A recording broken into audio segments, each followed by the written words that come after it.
Lo scontro della barca con la base del ponte di Rialto è violentissimo, ma ancora più violento era stato poco prima l'impatto con la balaustra che si trova ai piedi di uno dei monumenti più importanti di Venezia, una balaustra in marmo accanto al fondaco dei tedeschi di cui ora restano soltanto le macerie. Sono passate da poco le 11 quando una giovane, si saprà poi una ventenne che vive di espedienti nell'entroterra veneziano, si mette alla guida di un mototopo, l'equivalente a Venezia del furgone da trasporto in terraferma. Come e dove volessi andare rubando la barca non si sa.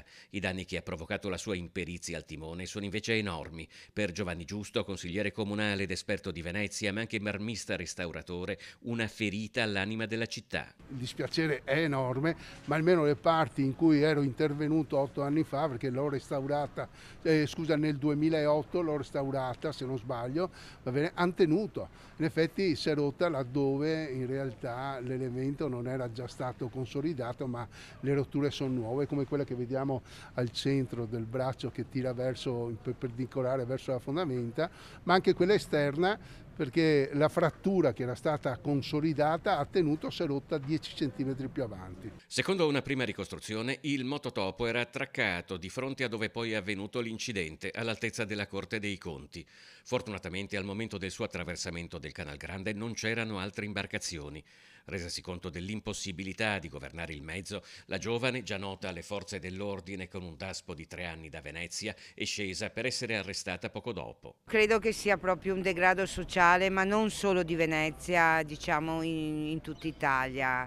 Dobbiamo però dire una cosa, che siamo stati fortunati che in un periodo che c'è poco turismo, che questo bar è chiuso, non c'è il plateautico, che non ci sono gondole perché poteva essere peggio.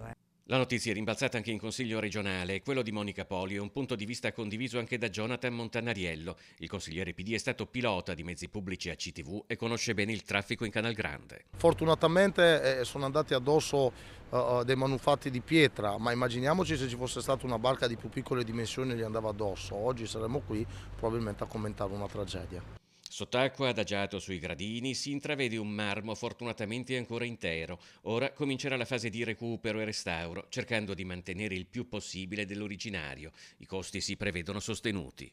A quando risale la balaustra che è stata abbattuta? Beh, siamo verso la fine metà del 500, fine del 500 è stata ideata, comunque il periodo è quello ed è la stessa fattura che vediamo anche del ponte.